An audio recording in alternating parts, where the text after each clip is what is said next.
Welcome to the Machines and Molecules podcast. Machines and Molecules hosts guests from chemistry, biochemistry, and life sciences, as well as machine learning.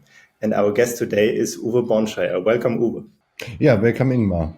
So, Uwe had an illustrious career. He actually started as a chemist, then I think went to Japan and got to know enzymes and proteins better, and did a lot of work in directed evolution back at the time, if I remember correctly from talking to you right after getting to know you. He has, I think, recently gotten his 75th PhD candidate through the dissertation. Basically, I would say most of Europe, most of European pharma companies, companies have somebody who once was a part of Uwe's lab at the PhD level. You name it, Covestro, Novartis, Roche, and so on and so forth. Recently I was at a conference in Greifswald and everybody referred to how Uwe did this and that. So we're very pleased to have you. Yeah, I'm also very happy that you offered the opportunity that we have the podcast today to talk about science, machines, and molecules. Yes. Maybe can you, as a starter, explain to the audience what your field of interest is and explain to them a bit the scientific background and why it's interesting to work on what you're working on? Yeah, yes, of course. I'm happy to do so. So as you have learned already from Ingmar, I have studied chemistry at the University of Hanover, and I was very happy with these studies. But then, of course, when you approach your PhD, you think about what kind of special field shall I concentrate on. And there is inorganic chemistry, physical chemistry, organic chemistry, and we also had technical chemistry in Hanover and a few other fields. And I like to do organic synthesis, but in the technical chemistry group, they already used enzymes at that time. And that roused my interest because I thought, this is something different from classical organic synthesis, using natural catalysts to make molecules. And I then joined that group for the diploma thesis, but also for the PhD. There we started with a handful of commercially available enzymes at that time, lipases, and there was no protein engineering, no nothing. And my task was to develop continuous reactions with these enzymes and also reactions in supercritical carbon dioxide as an alternative solvent, which was popular at that time. So that was my first contact with enzymes. And during my postdoc in Japan, I again used enzymes, but in a different field of application. That was a modification of fats and oils. There I had my first contacts with methods from molecular biology and microbiology, and I found this very fascinating, what you can do with all these methods completely new to someone who has learned plain chemistry. And afterwards I went back to Germany for my so-called habilitation at the University of Stuttgart. And there I had the great opportunity to learn microbiology and molecular biology method at hand in the group of Rolf Schmidt. We had 5 subgroups. I was heading the biocatalysis team, but we had a genetics group, a fermentation group, a computer modeling group, a biosensors group. So I could explore my experience and extend hands-on learning hands-on methods in a completely different discipline. Why is that important? Because around the same time, methods of protein engineering became more and more popular. Initially, people could only use rational design based on the protein structure, which is determined by X-ray crystallography of a crystal of a protein. But in the early 90s, the now so-called directed evolution was invented as a new technique. And this enables you to modify the amino acid sequence of the protein.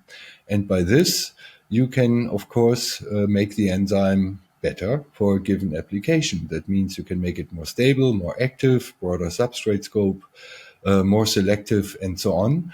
And I thought to make molecules with the help of enzymes has a great advantage over traditional organic chemistry methods because you don't need protecting group chemistry, you don't need transition metals, and overall enzymatic reactions are considered sustainable. Yeah. So maybe can you explain, first of all, what are enzymes? Like, how are they built up? What are the building blocks? What is the difference between what you call rational design and directed evolution, like in approach, in order to develop Okay, these so enzymes? these are a bunch of questions in one sentence, and I try to explain this step by step.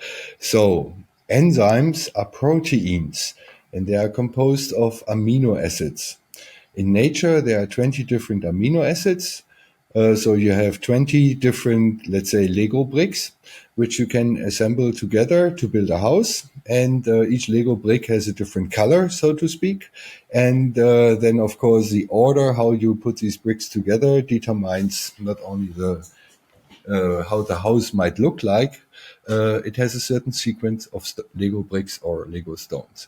And if you keep in mind that an average enzyme has maybe 200 amino acids in length, and 20 natural amino acids are the building blocks, you have 20 to the power of 200 possible combinations. This number is unbelievably high, higher than the number of atoms in the universe. So that also means that you have a huge sequence space where exchanging amino acids within these 200 amino acids in length with the 20 different types of amino acids, you can shape the properties of the protein. So proteins, as I said, are composed of amino acids. The order of the amino acids is called primary sequence. Then, depending on the order, secondary structural elements are formed, which are called alpha helix or beta sheet. And there are also some short stretches of amino acids where you have no alpha helix or beta sheet as a structural unit. And then these secondary structures will assemble into tertiary structures. So you have an assembly of the protein chain in a 3D space. And somewhere within the 3D space are certain amino acid side chains which do the chemistry at the end. So they are called active site. Depending on the type of enzyme, they differ, of course, and must differ because different chemical reactions must be catalyzed by the head of the enzyme. For instance, in the lipase, you have a serine residue, which is supported by a histidine and an aspartic acid residue. And then some proteins even assemble into multimeric structures. So 2, 3, 4 of these monomers in a three-dimensional structure assemble together, and then they make the really active enzyme. For instance, we worked a lot with transaminases, also very useful to make carbo compounds. And there, two subunits assemble together, and part of the active site comes from each of the subunits. So this is also important. It's not just a matter of chance that these dimers are formed, they are functionally required. That answers the first part of your question. Yeah? Hopefully. Yes. Yes, it does. Maybe before you go to the second part about what's the difference between rational design and directed evolution, can I ask, is it a fair comparison to say the active site is kind of a tool and you attach it to the robotic arm, which is the rest of the amino acids that try to get the tool in the right position to do its work? Yeah, positioning and precisement is extremely important for the activity of enzymes. Some enzymes are so fast converting a certain substrate into a product that they approach the diffusion limit. So diffusion limit is how fast molecules can move, for instance, in water. So acetylcholinesterase is one of the extremely fast enzymes, and this is important in our body for the transition of nerve signals. So the compound acetylcholine is hydrolyzed by this acetylcholinesterase with an incredible speed, and this needs precise active sites. It needs also precise entrance to the active site, and it needs a good exit from the exit site because the product formed also must leave the enzyme as fast as possible. So in order to make natural enzymes better, keeping in mind that we had billions of years of natural evolution in microbes, in animals, in plants, in all species, how can we make them better? And why should we make them better if nature had so much time to do this? First of all, we need to do this because we often use enzymes for reactions which they in principle catalyze in nature, but we use them for totally different types of molecules we want to make. As I mentioned before, lipases I have used already in my PhD. These enzymes cleave lipids, fats, and oils. So a triglyceride like olive oil from your pizza, when you eat it, the triglyceride is hydrolyzed and you get the free fatty acids and the glycerol by lipase. This takes place in our body during the digestion, and also we have to keep in mind the concentration of the substrate in the cell is very low. We talk about the micromolar range. But if we want to use the same type of enzyme, a lipase, to make a molecule for organic chemistry, we probably want to work at 100 grams per liter, and we probably want to work at 60 degrees and not 37. And maybe we have to add a little bit of organic solvent in order to solubilize the substrate, and suddenly the enzyme can make the reaction, but it slows down. And in order to make it efficient, we have to improve it. And this is where methods of protein engineering or enzyme engineering come into place. And now, what's the difference? Why is rational design called rational, and what's directed evolution?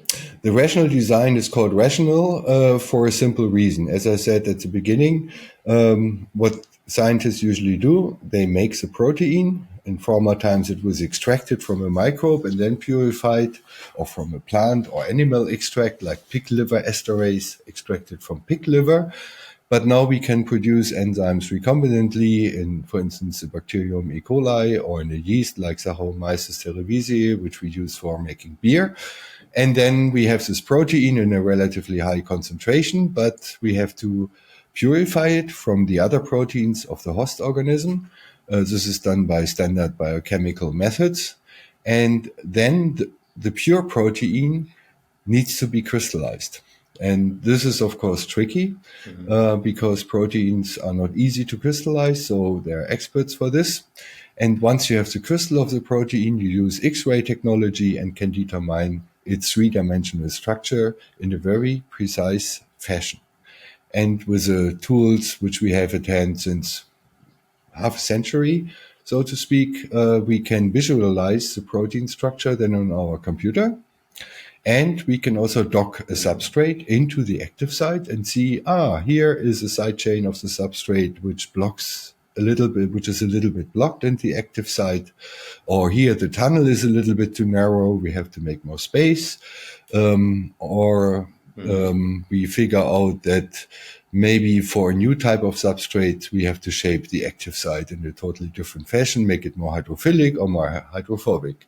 And because you can plan this on the computer and you can predict that at a certain position you have to exchange, for instance, a tryptophan residue by a phenylalanine residue, this is called rational design, because you can plan this on the computer, which was in the early days, let's say in the 80s, still very difficult to predict. It needed a lot of computer power. You couldn't do this on a normal standard PC in your office.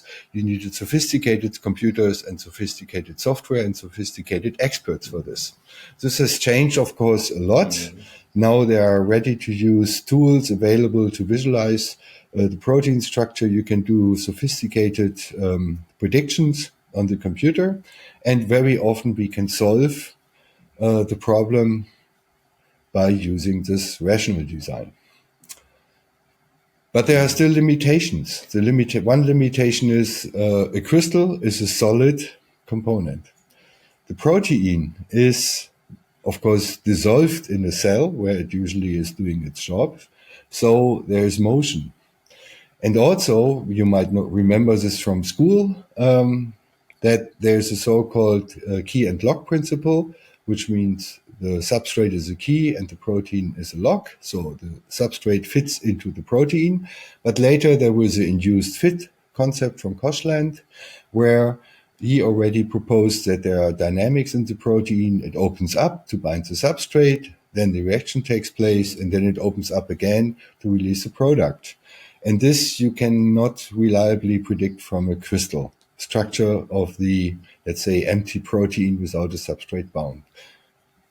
So people used special tricks to visualize how the subprotein looks like when the substrate is bound. You can synthesize so-called transition state analogs, bind them to the protein, and then you at least see two snapshots without the substrate and with the substrate bound.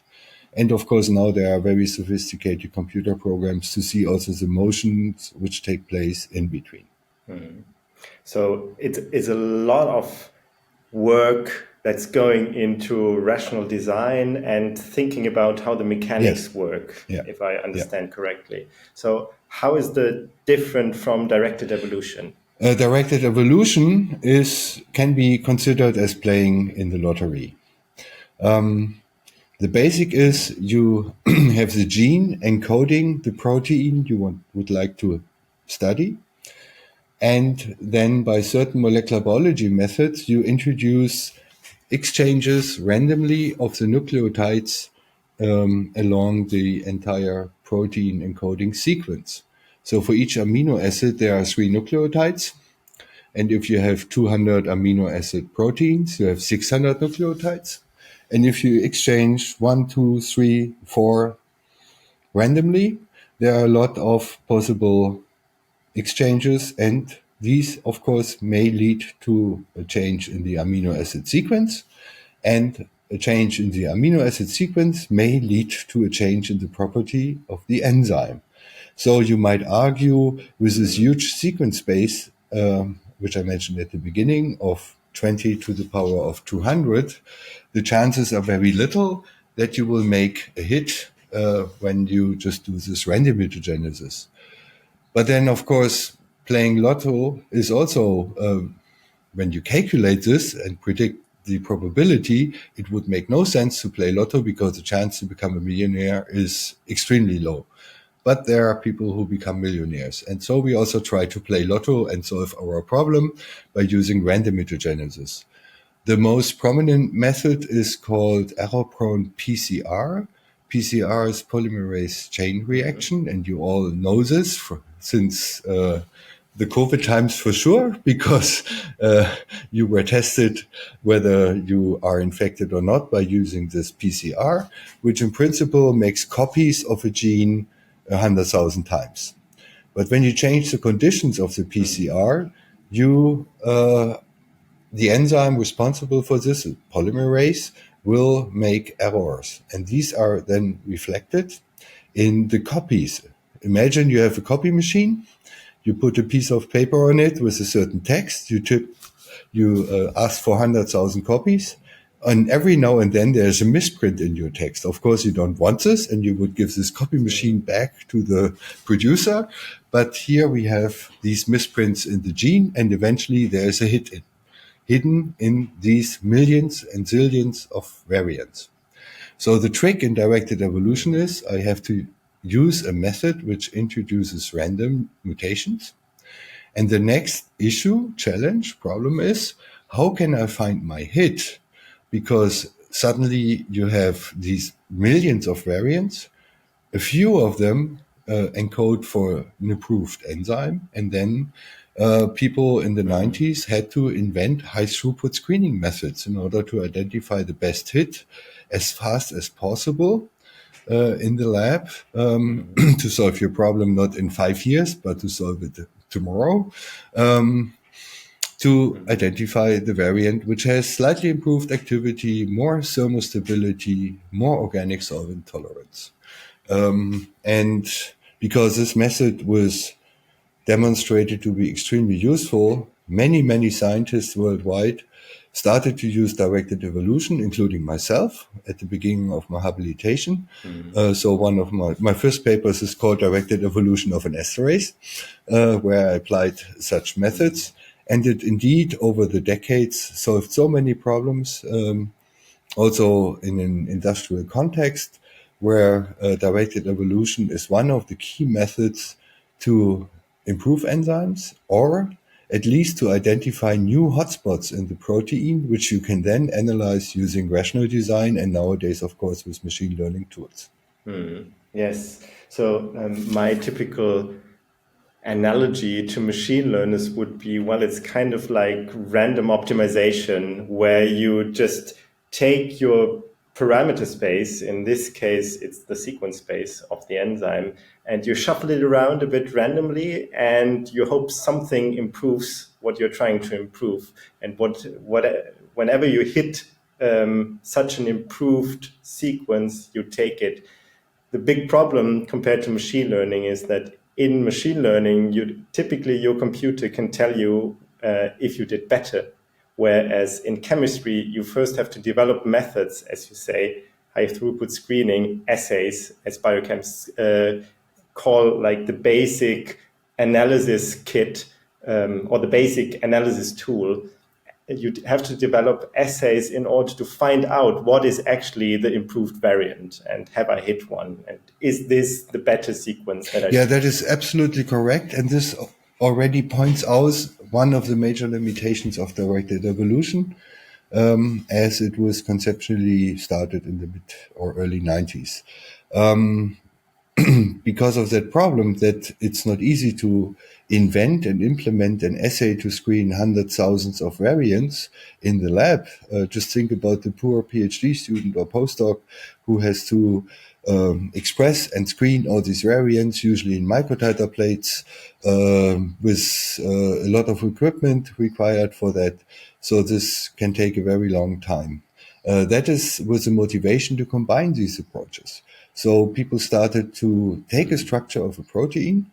They know where the music plays around the active site, but they don't know which amino acids do I need to exchange and maybe what is the best replacement. So you do a sort of random mutagenesis at 3 or 4 residues, but not over the entire protein. And when you keep in mind that for one amino acid, there are 19 replacements, 20 amino acids are the natural ones, and you go for 3 positions, you have already 20 times 20 times 20 makes 8,000 possible combinations. And to cover them statistically, you have to screen almost 100,000 variants. Even that is a big number to study in the lab. We and other groups developed methods to screen 100,000 within a few weeks, but still this number is too high.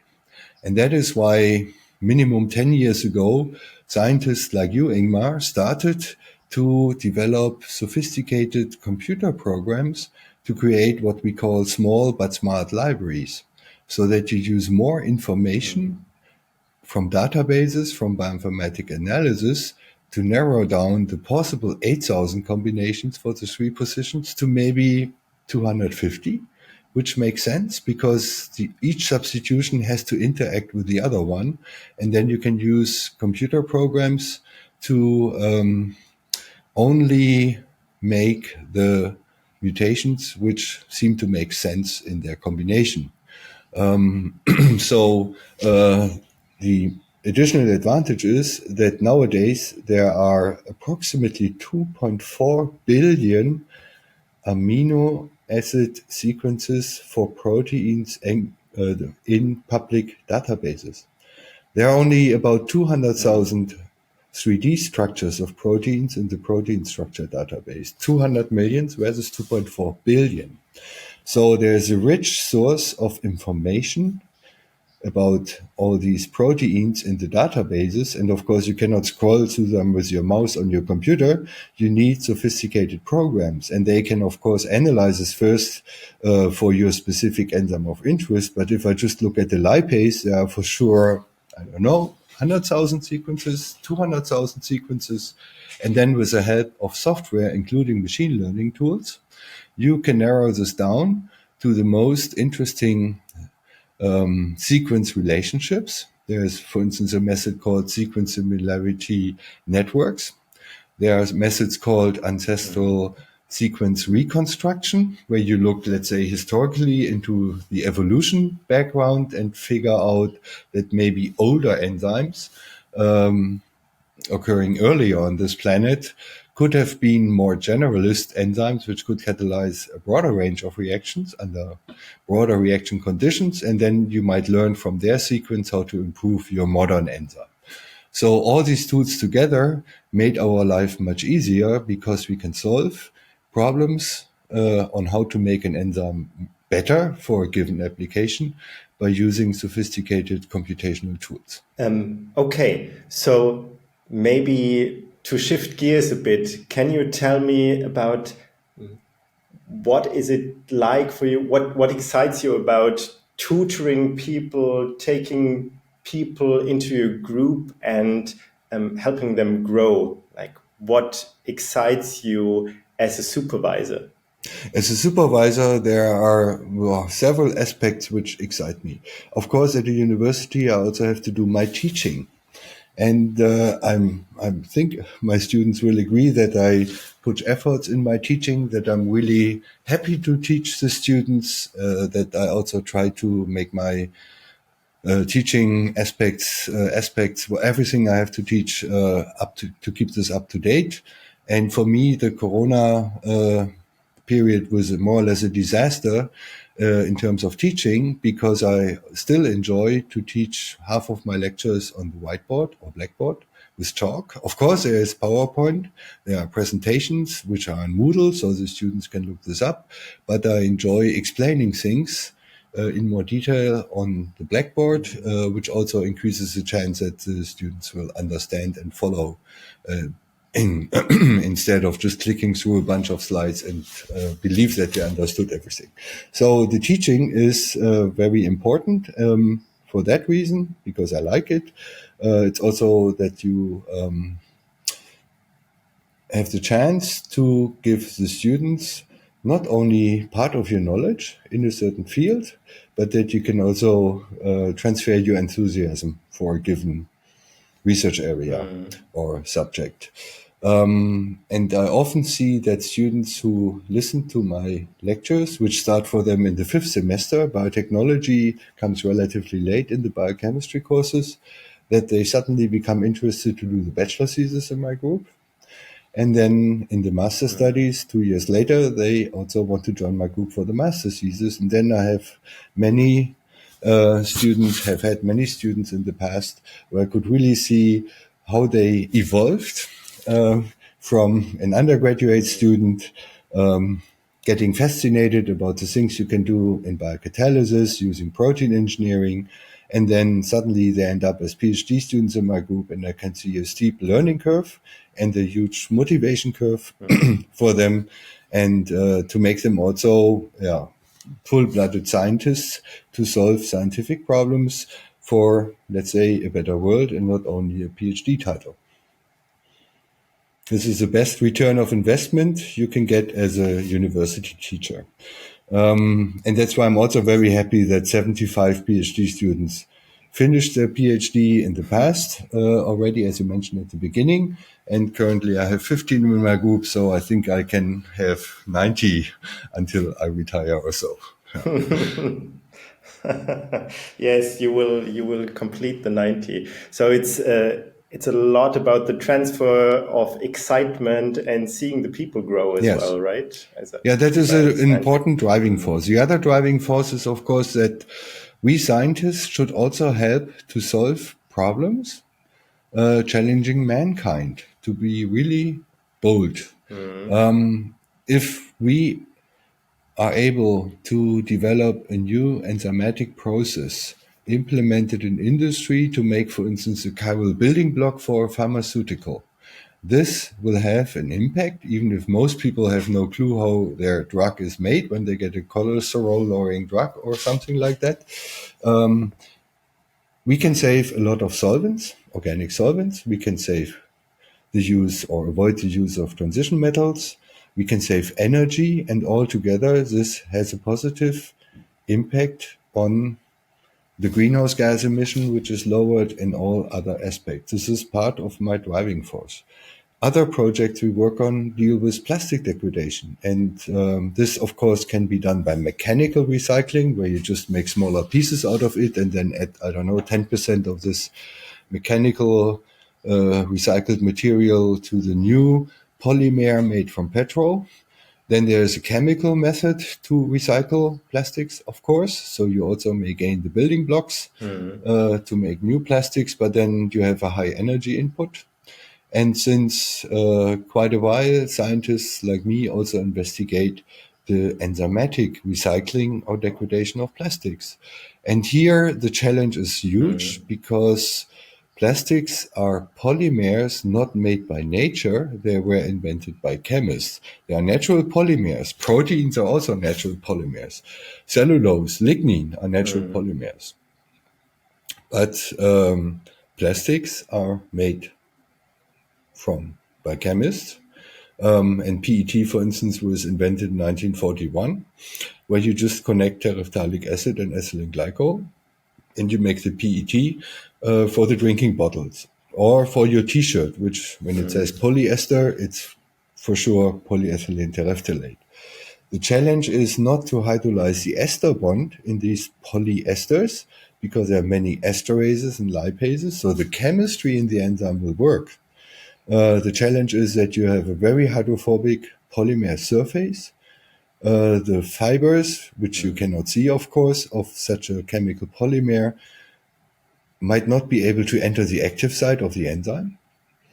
And people believed for a long time that it's impossible to degrade plastics, which is, of course, true for most plastics. Otherwise, our window frames made from plastic would disappear after a few years. Or if you put plastic tubes in the soil, like for your drainage from your house, they would also disappear after a few years, but they don't. So it's a very inert material, which we want to use and like to use and need to use. But at the same time, there are good reasons why certain plastics should be recycled or degraded because they spoil the environment, not only in the oceans, but also at land. And then people set out to look for esterases, which can act on PET. And the first enzyme was discovered 2005. Another breakthrough was 2016. But there was a lot of enzyme engineering necessary to make the enzymes very efficient and to get complete hydrolysis. And they must do this at higher temperature, around 70 degrees centigrade, because the plastic occurs in a crystalline structure until 70 degrees, which cannot be hydrolyzed. So this, I think, is also a very important topic also for my group, because we can clearly say if we succeed in finding and creating enzymes to recycle plastics, everybody will understand this, and it's an important technology. Yeah. So what you mentioned, the hydrophobicity of the polymer, that is basically a problem to explain it to the audience, because enzymes often work in a solution in water. So you basically put them in water and they really like water. And if this plastic doesn't like water, that becomes a problem. Yeah, that is correct, of course. I mean, when I go back to the example with the lipase, when you put olive oil in water, like when you want to cook spaghetti, you usually should not only boil the water, you add some olive oil to it, and then you can see clearly the olive oil droplets swimming on the water. So there's the interface between the hydrophobic olive oil and the hydrophilic water.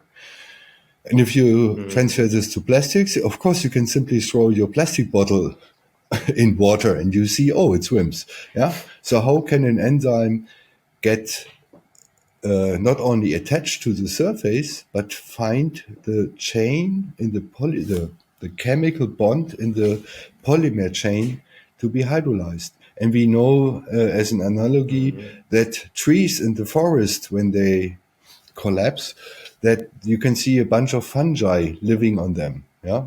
And then the fungi also can secrete enzymes which can degrade the tree, which degrade the lignin, to be more specific. Lignin is a natural polymer, very complex. The downside is it works in principle in nature to degrade this polymer, but you can go to the same forest, to the same tree 10 years from now, and it's still there. So it's a very slow process, even for natural polymers. And for the non-natural chemical polymers, the challenge is extraordinary, more complex and difficult. Although even there, some microbes have naturally evolved the ability to degrade some plastics because people actually went to. Yeah, that is the one I mentioned. 2016, a Japanese team found a microbe, Ideonella zacchayensis, on plastic waste, and then they could show it secretes a so-called PETase, which can hydrolyze PET, and then a small building block is released, and this is taken up by the cell, and there's another enzyme in the cell which can hydrolyze this, and then the cell can live on terephthalic acid and ethylene glycol. So it can really not only degrade, it can grow on PET. That is very surprising. Yeah, that's the fascinating part, that for whatever strange chemical you have, where you would never guess that some form of living would take that and live off of it, there actually is a form of living that does that. So it's basically like it's a very tiny cell that eats plastic in order to thrive. Yeah, yeah. There are other exciting examples of enzyme evolution to degrade toxic compounds. For instance, atrazine is a highly toxic compound used in pesticides, and people believe there is no natural way to degrade it. And then a certain enzyme called melamine hydrolase, which hydrolyzes melamine, a natural compound, evolved with 3-point mutations to hydrolyze the very toxic atrazine. So evolution works, but it might take a long time. And 100 years is not a long time in terms of natural evolution. Yeah, this can be thousands of years if you're unlucky. Yeah. Yeah? Yes. So maybe to get to the end, did you think of a third M word? Besides molecules and machine?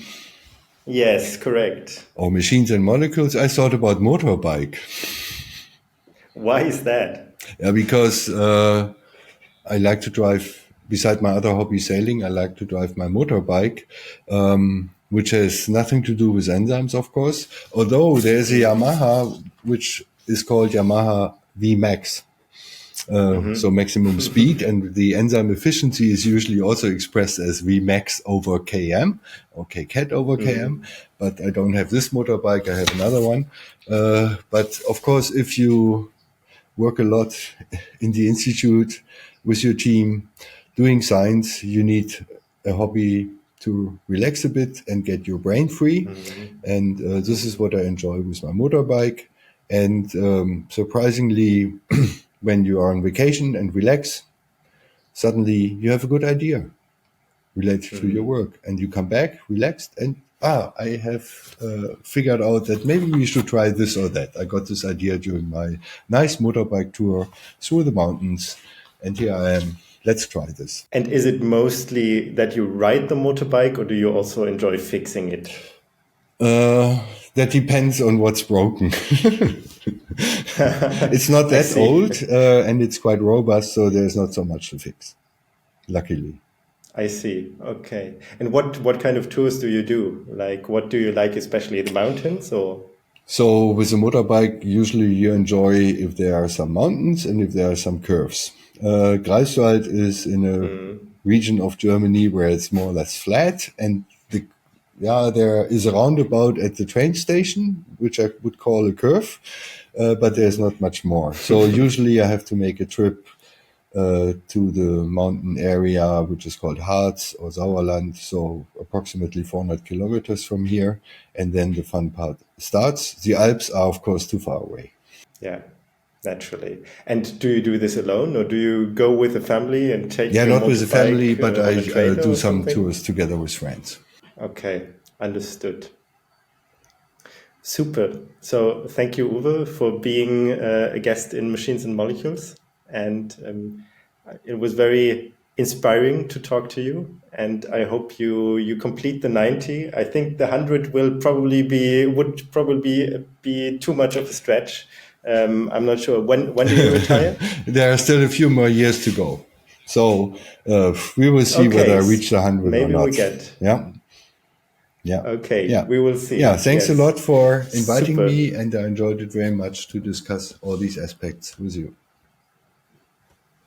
Thank you, Bye Uwe. bye. Bye bye.